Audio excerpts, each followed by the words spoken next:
সোনার দর বিশ্ববাজারে বাড়ছে, রূপার দামও। দক্ষিণ কোরিয়ায় প্রতি গ্রাম রূপার দাম ২,৪৬৭ ইয়েনে পৌঁছেছে।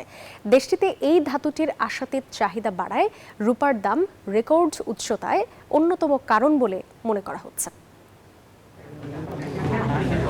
ভূ রাজনৈতিক অস্থিরতা, অর্থনৈতিক অনিশ্চয়তা, বিনিয়োগকারীদের আগ্রহ এবং যুক্তরাষ্ট্রের সুদের হার কমায় বিশ্বজুড়ে লাফিয়ে লাফিয়ে বাড়ছে স্বর্ণের দাম। দক্ষিণ কোরিয়াতেও এর ব্যতিক্রম নয়। তবে দক্ষিণ কোরিয়ায় সোনার চেয়েও রূপার চাহিদা বেশি। শৌখিন নরনারীদের কাছে ক্রমে এর চাহিদা বাড়ছে। সেই সঙ্গে বাড়ছে বার ও স্মারক প্লেটের মতো রূপালী পণ্যের চাহিদা। ফলে বাড়ছে ধাতুটির দাম। 17 বান্ডেল থাকলে প্রতি সেনমানিতে টাকা বাঁচবে।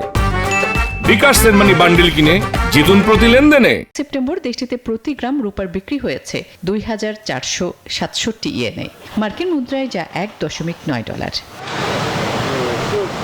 দেশটির বৃহৎ মূল্যবান ধাতু ব্যবসার কেন্দ্র সিউলের জমনু জেলায় ক্রমশ বাড়ছে রূপার ব্যবসা। চলতি অক্টোবরে ব্যবসায়ীরা 2 টন রূপার বারের অর্ডার পেয়েছে, যা গেল বছরের একই সময়ের তুলনায় 10 গুণ বেশি।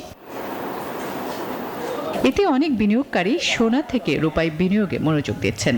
এমনকি ক্রমবর্ধমান এই চাহিদা সরবরাহের উপরও চাপ সৃষ্টি করেছে।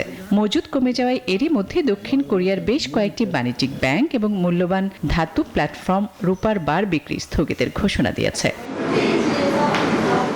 আসমাতুলি, নিউজ 24।